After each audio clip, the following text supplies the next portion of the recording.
그때 이삭은 아브라함의 전부였습니다. 이미 아브라함은 늙어서 죽음을 앞두고 있었고 그의 평생을 노력하고 수고해서 얻은 열매가 있다면 그것은 오직 이삭 하나였습니다.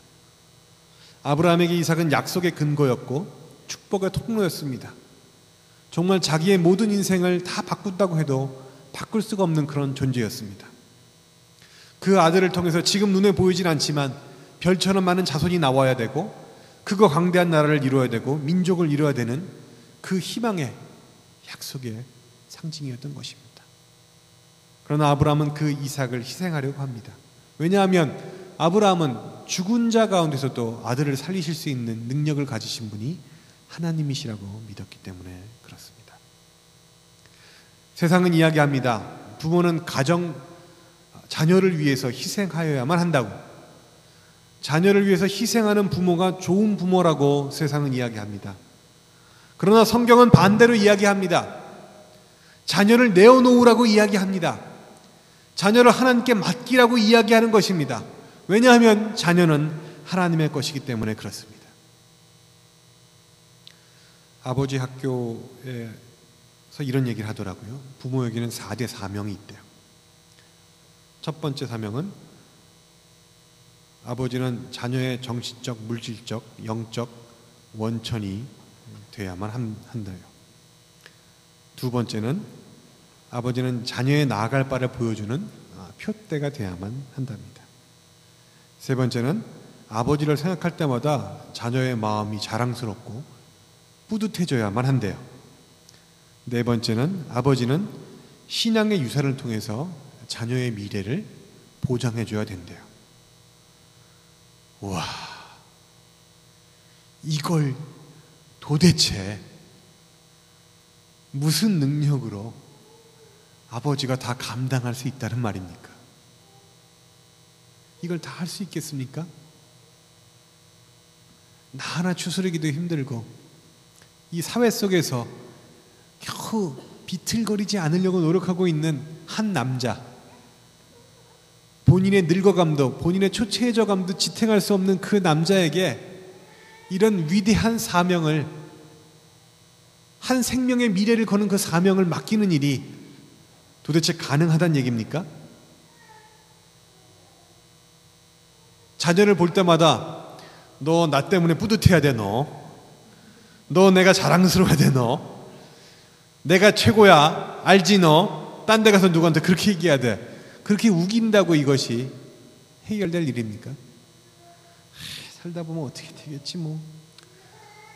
한데 뭐 어쩔 수 없고. 그러면서 살 수 있는 일입니까? 그렇지 않지요. 자녀를 하나님께 맡기는 그 희생이 있을 때에만 이런 일은 일어날 수가 있습니다. 아버지 학교에 보니까 이런 말도 있어요. 부모에게는 영적인 권세가 있대요. 첫 번째 축복권입니다. 하나님의 말씀으로 자녀를 축복하는 권세입니다. 두 번째는 말씀권입니다. 하나님의 말씀으로 자녀를 가르치는 권세입니다. 세 번째는 훈육권입니다. 하나님의 말씀으로 자녀를 훈계하고 양육하는 권세입니다. 네 번째는 신앙 전수권입니다. 아버지의 경건한 신앙을 자녀들에게 유산으로 남겨주는 그런 권세래요. 사실은 부모에게 이런 영적인 권세가 있다고 우리 교회도 믿기 때문에 아이들과 찬양이 끝나고 헤어지기 전에 부모의 이름을 일어서서 어깨에 손을 얹고 기도를 하는지도 모릅니다. 그런데 여러분, 그게 어디 부모의 권세입니까? 그게 어디 나의 권력입니까? 나의 권위입니까? 나의 권세입니까? 과연 나한테 그럴 만한 능력이 있습니까? 부모면 모두 다 손을 얹고 기도할 수 있는 그런 힘이 나온단 말입니까? 그렇지가 않습니다. 우리가 기도하는 것은요, 예수님의 이름으로 기도하는 것입니다. 우리가 기도하는 것은요, 어쩌면 나도 그런 축복을 못 받고 있지만 내가 그 통로가 되어서 나를 통하여서 나의 아이들, 우리 교회 아이들에게만큼은 그 은혜가, 하나님의 그 은혜가 이렇게 내려와 달라고 예수님의 이름으로 기도하는 것입니다. 지금 나는 그들에게 줄 수 있는 것이 없지만 이 자녀들을 주님께 맡기오니 바치오니 이 자녀들을 주님의 이름으로 키워달라고 부탁하고 있는 기도인 것입니다. 그렇기 때문에 우리는 우리의 자녀들에게 손을 얹고 자녀를 축복하며 말씀으로 가르치며 훈육하며 신앙을 전수할 수 있는 것입니다. 저는 이곳 이민사회에서 1세 아버지와 어머니들이 정말 믿음으로 교회를 섬기지만 그 아이들이 교회에서 떠나간 모습을 참 많이 보았습니다.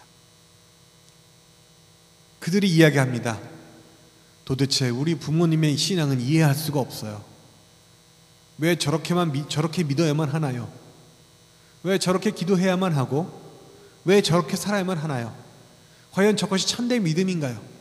과연 저것이 참된 기독교인의 생활의 방식인가요? 라고 이야기하고 떠나가는 아이들을 많이 보았습니다. 그런데 여러분, 결국 우리가 우리의 자녀들에게 궁극적으로 줄 수 있는 것은 무엇입니까?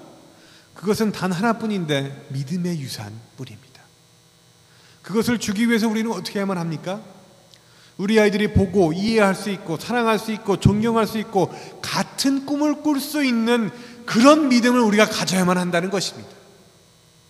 내 나름의 믿음이 아니고요, 나만의 신앙생활이 아니고요, 나의 아이들에게 커뮤니케이션 할 수 있는, 나의 아이들이 감동할 수 있고 나의 아이들이 이해할 수 있고 나의 아이들이 따라올 수 있는 그 꿈, 마치 아브라함이 자신의 아들 이삭과 야곱이 동일한 꿈을 꾸고 그 척박한 황무지를 약속의 땅이라고 믿으면서 비록 텐트를 살고 있지만 큰 도시가 생길 것을 기대했던 그 꿈을 같이 꾸었던 것처럼, 그 자리에 머물러 있었던 것처럼 우리의 아이들이 우리의 교회에 머무를 수 있는 그런 동일한 꿈을 우리가 꾸게 해줘야만 한다는 것입니다. 그것이 우리가 가정을 키우는 방법입니다. 여러분, 우리 교회는 세움교회입니다.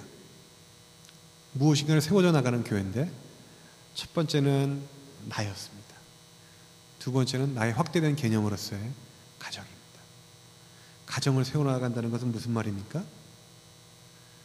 이 프로미스 키퍼들이 커밋하는 것처럼, 또는 성경의 아브라함의 가정에 보이는 것처럼 헌신하고 또 의지를 가지고 강하게 희생하며 공존하며 독립해 나가는 그런 부분들이 바로 가정을 세워나가는 부분이 되는 것입니다. 그러기 위해서 여러분들이 해야 될 일이 있습니다. 그것은 바로 여러분의 가정을 하나님께 맡기는 것입니다. 여러분, 자녀에게 기도하는 모습을 보여주려고 자녀 앞에서 기도하면 자녀들이 우리 아빠 엄마는 기도 열심히 하는데 이렇게 생각할 수 있겠습니까? 자녀들은 너무나 잘 압니다. 저 아빠가 자기를 보라고 그것을 하는지 아니면 진심으로 우러나와서 그것을 하는지 자녀들은 너무나 잘 압니다. 자녀가 부모를 볼 때 존경스러우려면, 자랑스러우려면, 고마우려면 좋은 옷을 입혀줬다고 되는 것이 아닙니다. 맛난 것을 먹여줬다고 되는 것이 아닙니다. 많이 같이 놀아줬다고 되는 것이 아닙니다. 결국은 부모의 삶 전체 속에서 저절로 우러러 보여지는 무엇인가가 나와야만 합니다. 여러분, 그것이 무엇입니까? 내 자신과 내 가정을 하나님께 맡겨서 하나님께서 다스리는 가정이 되게 하는 것입니다. 이런 일들이 우리 사랑하는 세움교회 성도들 가정 가운데 충만히 일어나기를 간절히 원합니다.